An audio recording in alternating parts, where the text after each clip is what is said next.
Welcome to the Full Moon TV Buff, episode 7. We're going to talk about the only season of Wolf Lake from 2001. I rented this from Scarecrow Video, but you can find it on YouTube. I had not seen this before. As always, we start with the prominent crew and cast. You can find links to a more complete credit list in the show notes. The showrunner was John Leakley. Prominent directors were Joe Chappelle, Po Chin Leong, Dwight H. Little, Brian Spicer, Rachel Talele, Rupert Wainwright, James Head, Winrick Colby, and Thomas J. Wright. Prominent writers include John Leakley, Philip Levins, Roger Director, Rick Kellard, Daniel Nauf, James Duff, Alex Gonza, and Tony Graffia.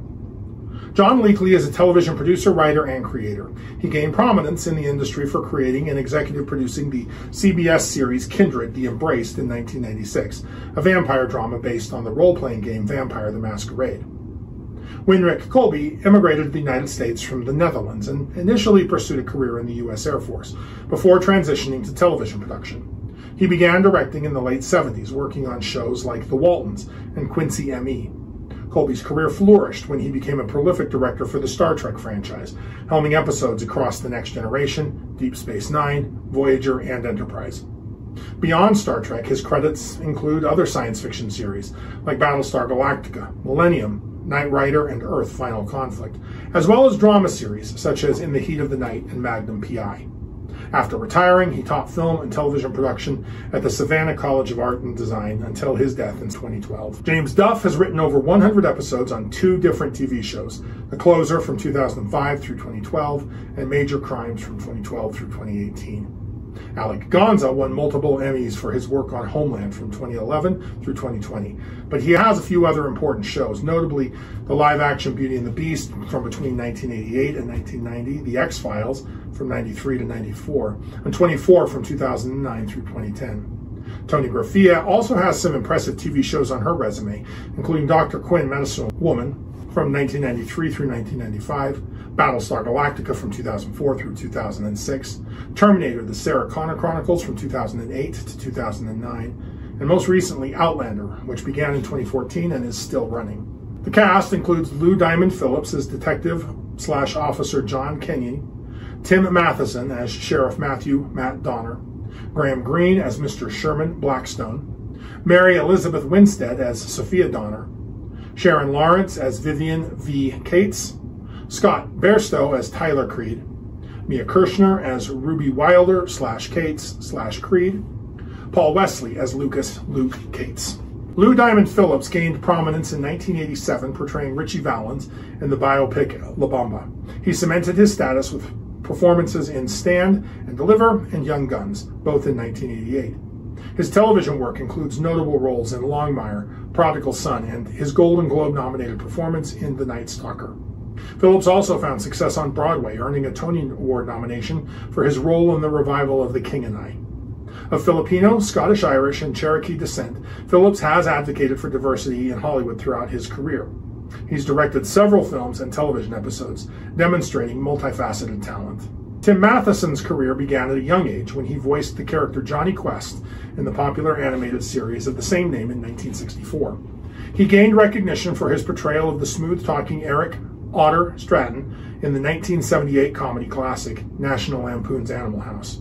Notable performances include The West Wing, where he played Vice President John Hoynes, earning Emmy Award nominations. Matheson is also a talented director, helming episodes for various television series including The West Wing, Burn Notice, Criminal Minds, and The Last Ship. Matheson continues working steadily in television with recurring roles in shows like Heart of Dixie, where he played Dr. Brick Breland, and Virgin River. We first discussed Graham Greene when we reviewed Big Wolf on Campus. Mary Elizabeth Winstead began as a child actress with television roles before gaining recognition in the NBC soap opera Passions in 1999 and 2000. Her film breakthrough came in the Disney superhero comedy Sky High in 2005, followed by her role as the final girl in the horror film Final Destination 3 in 2006.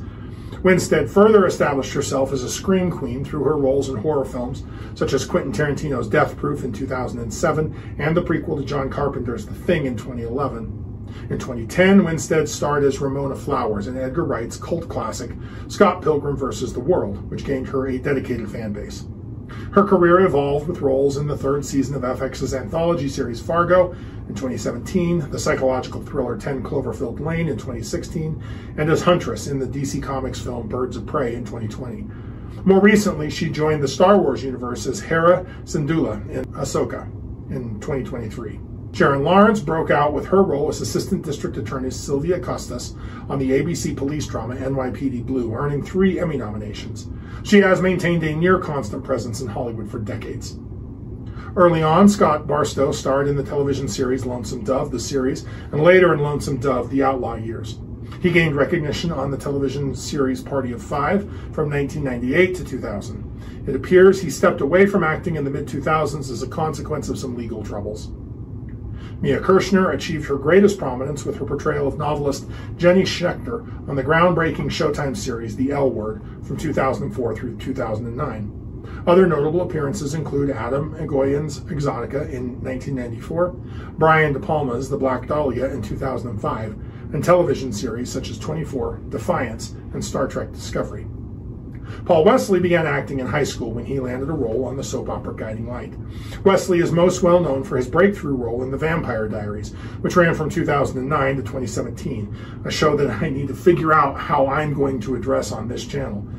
Beyond his iconic vampiric role, Wesley became the latest actor to portray James Tiberius Kirk in Star Trek Strange New Worlds in 2024. Notable guest stars include Bruce McGill as Willard Will Cates, Kelly Waymeyer as Miranda Devereaux, and Carmen Moore as Deputy Molly. Bruce McGill made his breakthrough as the memorable character D-Day in the 1978 comedy classic National Lampoon's Animal House. He has moved seamlessly between drama and comedy, appearing in notable films including My Cousin Vinny, The Insider, Collateral, and Cinderella Man. His television work is equally distinguished, with recurring roles in shows like MacGyver and a long-running part as Detective Vince Corsick on Rizzoli and Isles. Kelly Waymeyer died unexpectedly at 36 from an undiagnosed cardiac arrhythmia, cutting short a promising career. Known primarily for guest appearances on Friends, Seinfeld, NYPD Blue, and The X-Files, she had begun getting recurring roles on 6 Feet Under and Star Trek Enterprise before her death. Carmen Moore garnered significant attention for her role as Leona Stoney in the critically acclaimed series Blackstone, which explored life on a fictional First Nations reserve. Her filmography includes notable appearances in popular shows such as Arctic Air or The Flash. The first 5 episodes of Wolf Lake aired in the fall of 2001, before CBS pulled the series from the air. The series was re-aired on UPN, with the final 4 episodes debuting in the spring of 2002. Unfortunately, I agree with CBS. The show has a great cast, and I was intrigued when I heard the premise, but it just doesn't gel together. The show is slow and ponderous. It honestly feels like a failed attempt to replicate the lightning that was Twin Peaks. The pilot opens with a summary of the premise. There are those among us who can move at will between the world of the wolves and the world of the humans. My people call them skinwalkers. Seattle police detective John Koenig is trying to solve a mystery.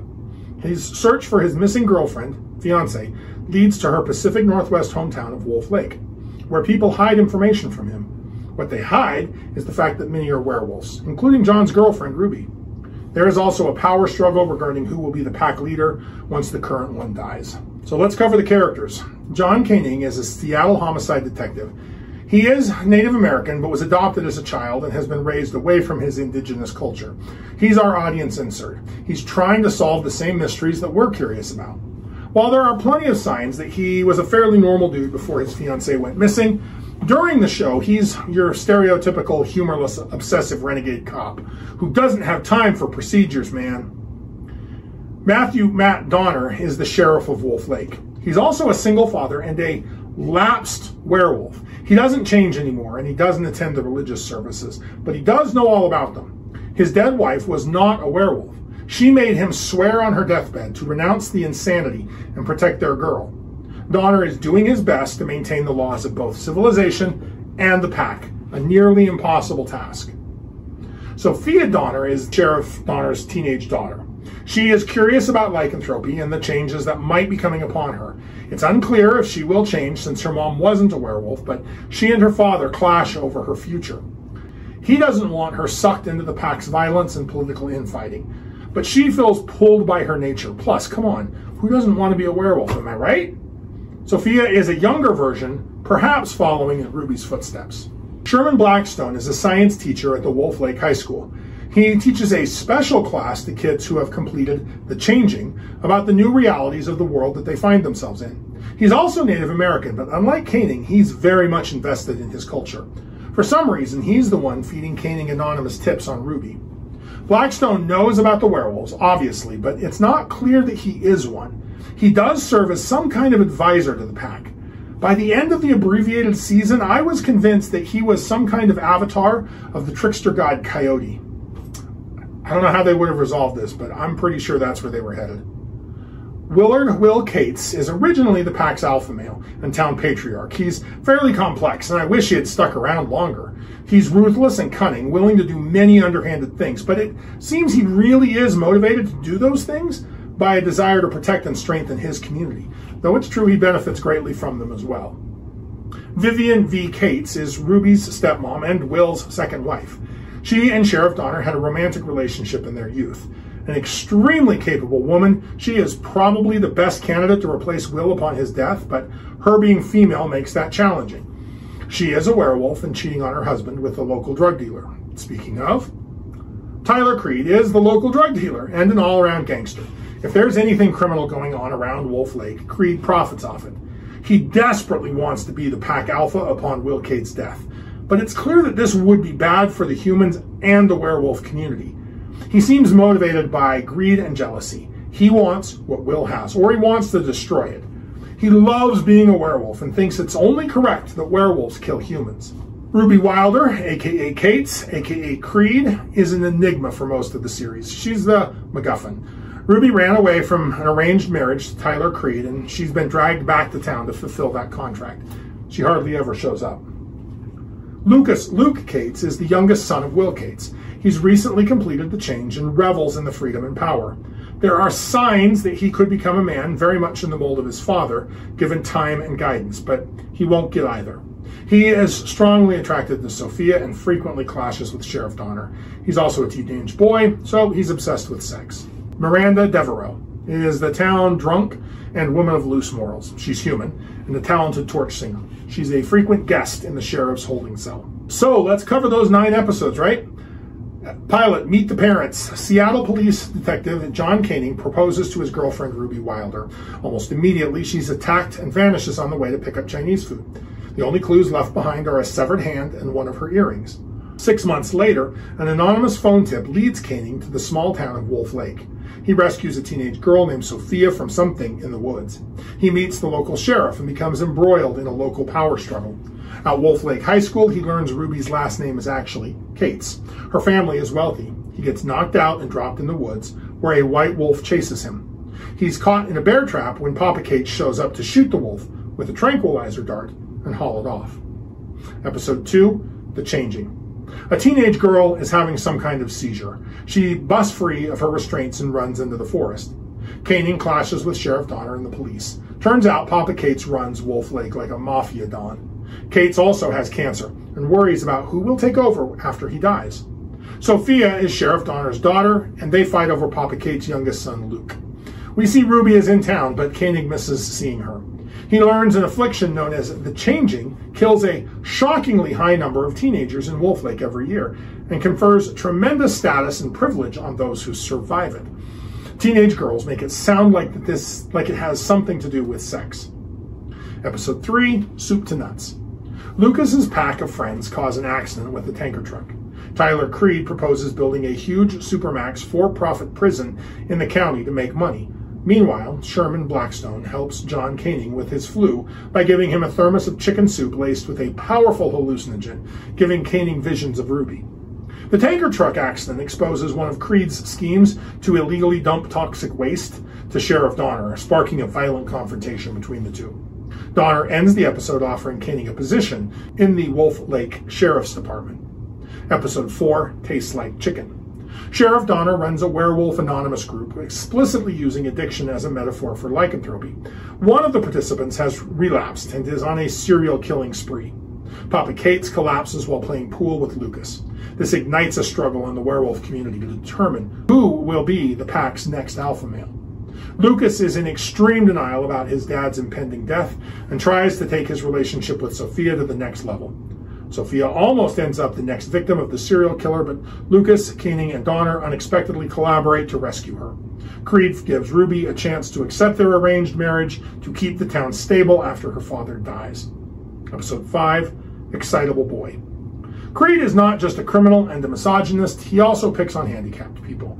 Sophia gets accepted to a university in Florence, Italy. She also experiences the first sign of the change and decides not to leave town. Meanwhile, Ruby is told by Papa Cates that if she doesn't agree to marry Tyler, her true love, John Koenig, will be killed. All of this happens while Papa Cates' younger brother, Bruce, tries to hide behind the human justice system because he is a rapist, and the wolf's penalty for rape is death. Oh, and someone couldn't wait for Papa Cates to die from cancer, so they shoot him. Episode 6, 4 Feet Under. Koenig spies on Willard Cates' funeral. His death kicks the struggle to determine who will be the next leader of the pack into high gear. Lucas observes his stepmom and Creed fornicating and is very upset about that. 2 of Creed's brainless lieutenants take the initiative to set a trap and put 3 rounds into Sheriff Donner, which infuriates Creed. Blackstone picks up 2 pretty young things for a threesome and hints he is hundreds of years old. Koenig investigates the shootings and protects Sophia. Meanwhile, Lucas and Ruby have a heart-to-heart in their grief. Sheriff is forced to accept the wolf again to survive the wounds, and Ruby finally marries Creed. Episode 7, Leader of the Pack. Told in a surreal flashback, Blackstone tries to explain to his bowling team why the election of a new successor was marred with a series of mysterious deaths. Well, they're not mysterious, they're just weird. Lucas fully expects whomever ascends to pack leadership will want him dead.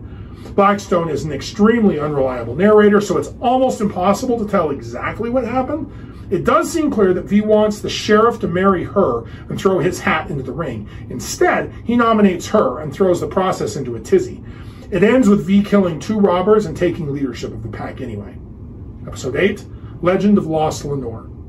Blackstone cons Koenig into fixing up a cabin in the woods for him. There are 3 main plots this show cuts between. Lucas and Sophia discuss her pending change. She dreams about sex and running through the forest. Lucas ends up breaking her heart. Ruby searches for a way out of her forced marriage to the abusive Tyler, including killing him. Tyler realizes that as long as Koenig is alive, she will never be his, so he sets off to do just that. A disfigured and haunting young woman named Lenore lives in a freaky crawl space under the cabin and takes Koenig hostage. She's trapped in a partial transformation and desperate for social contact. Tyler burns the cabin down in an attempt to kill Koenig, but Leonora saves him, dying in the process. She gives him his first clue about the werewolves and confirms that Ruby is in Wolf Lake. Ruby manages to escape into the forest in her wolf form. Episode 9, If These Wolves Could Talk. Ruby got herself captured by poachers. A self-appointed monster hunter rescues Ruby, but he's not acting out of altruism. He plans to use her to find the pack alpha and force them to transform on camera and release it to the internet. Blackstone is yanking the guy's chain for some reason. Elsewhere in town, Sophia gives Lucas a piece of her mind. She's ready to hook up with a human boy in town, but her biology and Lucas's jealousy make that tough. Meanwhile, the sheriff clashes with Koenig, who is close to the truth. He's just missing the part about werewolves. V tasks Tyler with recovering Ruby. In the end, the pack convinces the hunter that Koenig is the alpha, let him abduct Koenig and briefly experiment on him so that they can bust him, expose him as a fraud before he exposes them, and put him away. Don't know where the show would have gone from there. Now, the show is primarily a classic primetime soap opera. Almost every single character has multiple current or historic romantic and sexual relationships with more than one other character, creating a web of conflicting loyalties and alliances. The werewolf angle is used to justify the extremely insular nature of this little community and add a little spice to otherwise pretty common storylines for a show like this. The primary arc is the pack's leadership transition, which probably would have been more compelling if we hadn't been treated as outsiders, like John Koenig from the beginning. It can be hard to care about things that we don't understand. Additionally, I'm not sure where the show would have gone once that leadership issue was settled. On to transformation. Rather than featuring a stable hybrid form that blends human and wolf characteristics, the series presents werewolves as beings who exist in either fully human or fully wolf states, with only brief transitional moments between. The transformation process itself is obscured from viewers. The camera doesn't linger on these metamorphic moments. The shift appears nearly instantaneous and seemingly painless for adult werewolves, a quick flash rather than an agonizing process. In contrast, adolescents experiencing their first transformations endure more prolonged and physically demanding transitions, characterized by discomfort and dramatic tension. While this approach was likely influenced by budget constraints, it serves a narrative purpose as well. By avoiding elaborate werewolf makeup effects and painful transformation sequences typical of horror productions, the show successfully distances itself from genre tropes and establishes a distinctive supernatural mystery atmosphere of its own. This creative decision emphasizes psychological and emotional elements over visual spectacle, allowing the series to explore themes of identity and duality without relying on traditional monster aesthetics. It also ties in neatly with historical lore. Speaking of, this show crafts a distinctive version of werewolf mythology that departs significantly from genre conventions. Lycanthropy in this universe is exclusively genetic, eliminating the common trope of infection-based transmission that typically generates tension around the potential for new werewolves. The werewolf community's sustainability is cleverly balanced through biological adaptations, specifically an unusually high rate of multiple births. This reproductive advantage compensates for the community's inherently violent nature and the potentially lethal initial transformation process, which is triggered by sexual activity after puberty rather than by lunar cycles. Once individuals successfully complete their first transformation, they gain control over subsequent shifts, allowing them to change forms at will. Culturally, despite having several Native American actors in the cast, the werewolf pack displays predominantly Nordic characteristics, including the use of runic symbols and traditions. This is an interesting cultural disconnect, particularly when considered alongside the series' opening monologue about skinwalkers, a Native American concept almost immediately abandoned. It might have been an area that they could further develop and were planning on furthering developed had they gone on further. The show distinguishes its werewolves by removing traditional weaknesses. They have no relationship to the full moon and possess no special vulnerability to silver. They can be harmed by conventional weapons. Perhaps most significantly, these werewolves retain complete human consciousness and intelligence in their wolf form, maintaining their identity and decision-making abilities throughout transformations. Like a lot of these TV shows, one of the most interesting things to me was the history of TV itself. Wolf Lake has an unaired pilot on the DVD showing a different approach to the same basic setup. This opens a window into the world of unaired pilots, those ambitious visions and creative gambles that never made it to broadcast. Television history is littered with these ghosts, shows representing a shadowy history of the medium. The concept emerged naturally from radio broadcasting. Networks needed to evaluate potential series before committing the vast resources required to make them. The earliest attempts were crude, live broadcasts with minimal sets, often recorded over or discarded after serving their purpose. The 50s and 60s formalized the pilot process as television expanded. Networks commissioned hundreds annually, with only a fraction making it to the air. This era produced fascinating curiosities like CBS's unaired 1964 Munsters pilot with different actors and the initial Star Trek pilot that NBC rejected as too cerebral before ordering the revised version that launched the franchise. The 70s introduced backdoor pilots, episodes of existing shows testing new characters who might support new series. Many failed, like the notorious Brady Bunch spin-off attempt Kelly's Kids. Some did succeed, like Robin Williams debuting Mork on Happy Days before successfully taking the character to Mork and Mindy. Particularly fascinating are pilots featuring now famous actors before stardom. Jim Carrey in 1981's Rubberface or Jennifer Aniston in 1990's Malloy. These offer glimpses of talent on the cusp of a breakthrough, careers potentially altered by network decisions. The economics have always been staggering. By the 90s, networks spent upwards of $1 million per pilot, with only 1 in 4 becoming series. This created a graveyard of high-budget productions viewed by only a handful of executives before being shelved. The 2010 CBS Rockford Files reboot reportedly cost $2 million, but never aired. Some unaired pilots achieved legendary status. HBO's original 2009 Game of Thrones pilot was received so poorly, it required extensive reshoots and recasting before premiering in 2011. Similarly, The Big Bang Theory's unaired pilot featured a different cast, an edgier tone test audiences rejected. The digital era transformed how we interact with these productions. Once industry secrets, many now find their way online, where fans can compare original concepts with final shows. Streaming platforms initially disrupted this traditional practice by releasing pilots publicly and using viewer data to determine which shows they would produce. The pandemic accelerated this trend towards straight-to-series orders, bypassing pilots entirely for projects with strong creative teams or built-in audiences. This evolution may reduce the impact of pilots in television's future. Yet, unaired pilots remain part of television's creative ecosystem, the laboratory where concepts are tested, refined, or abandoned. Every successful show casts a shadow over countless pilots that never made it. Their influence felt through lessons they taught the industry rather than seen by the audience. The history of unaired television pilots is in many ways the secret history of television itself. And now let's move to the soap opera. The soap opera stands as one of broadcasting's most resilient narrative forms, shaping television history while weathering cultural shifts and technological revolutions. Despite critical dismissal as melodramatic and formulaic, these serial dramas demonstrate remarkable staying power, evolving from radio programs to multimedia franchises spanning platforms and generations. The term soap opera came from advertising.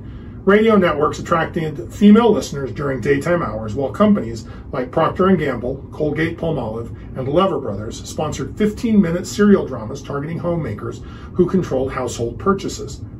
These companies primarily sold soap products, hence the somewhat derisive label, a soap opera.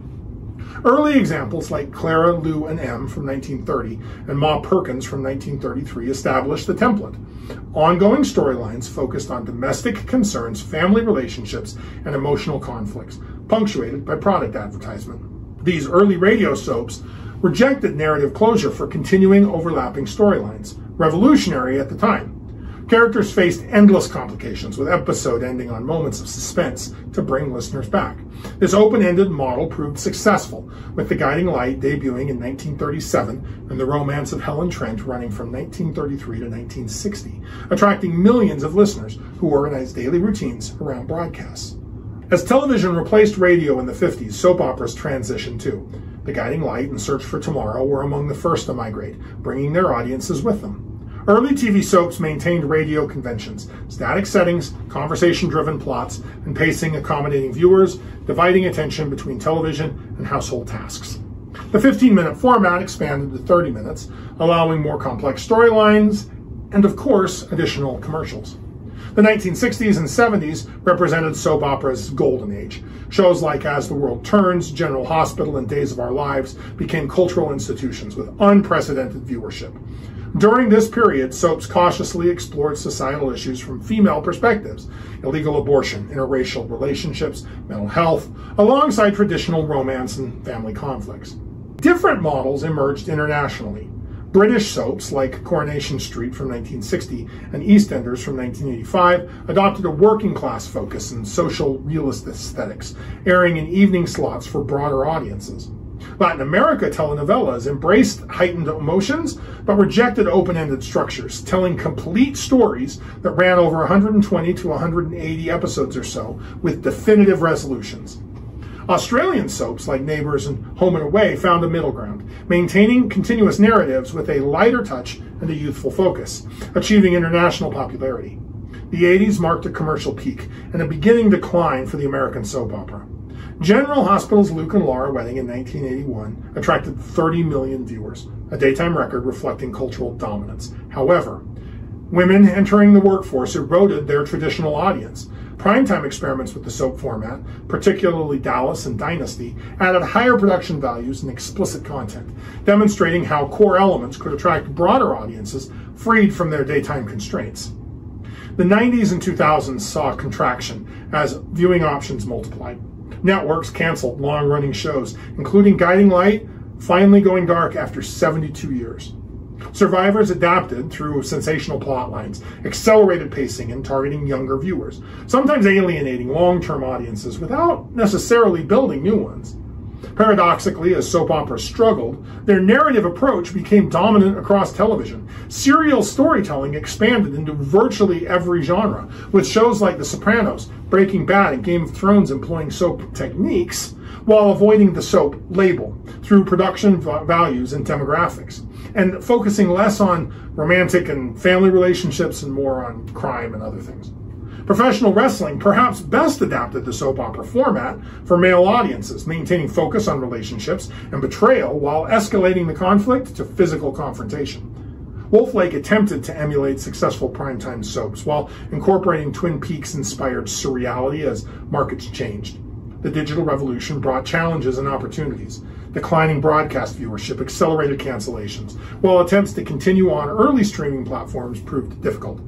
Yet digital storytelling opened up new possibilities for serial narratives, from web soaps to social media storytelling with unprecedented viewer engagement. Today, the traditional soap opera does persist in diminished but significant form. Shows like The Young and the Restless continue attracting viewers, while international productions remain vibrant, with telenovelas finding global audiences through streaming platforms, including emerging productions from India and Asia. Meanwhile, reality television adopted soap conventions, ongoing narratives, relationship focus, emotional conflict, while adding authenticity, or claiming authenticity. Shows like The Bachelor and Real Housewives function essentially as unscripted soap operas. What began as advertising vehicles became an art form with distinct conventions and cultural significance.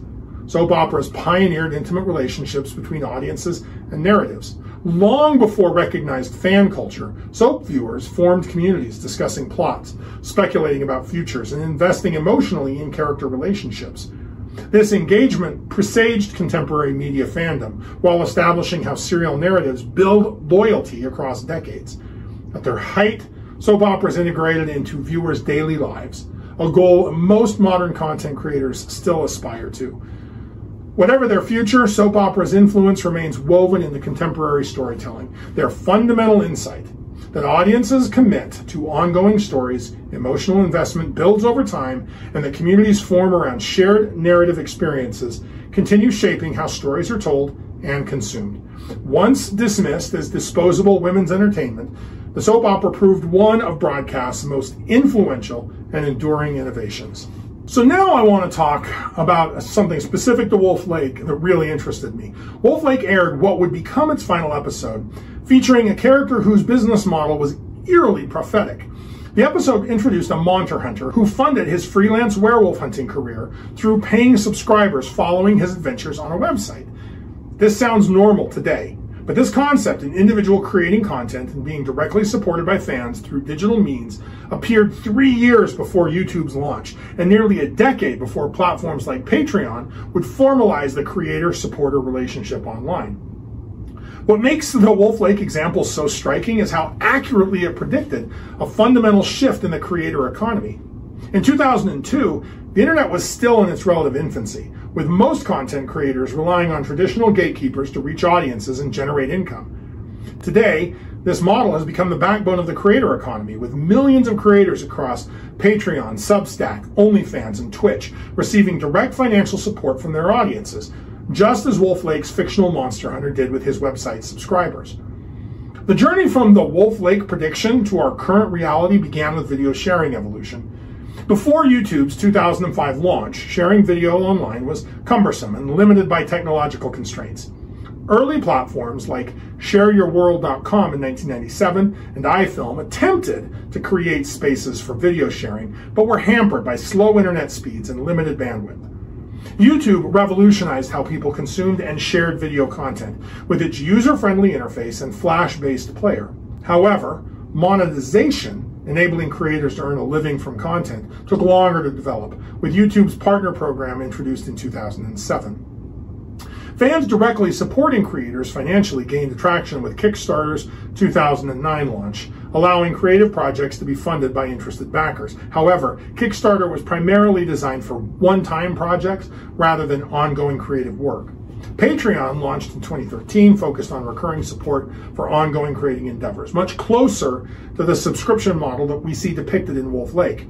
This platform enabled creators to receive monthly contributions from supporters in exchange for exclusive content and perks. The evolution continued with platforms like Substack in 2017 for writers and various streaming platforms incorporating direct support features like tips and donations. What seemed like science fiction in 2002, a lone creator supported directly by digital fans, is everyday reality for millions.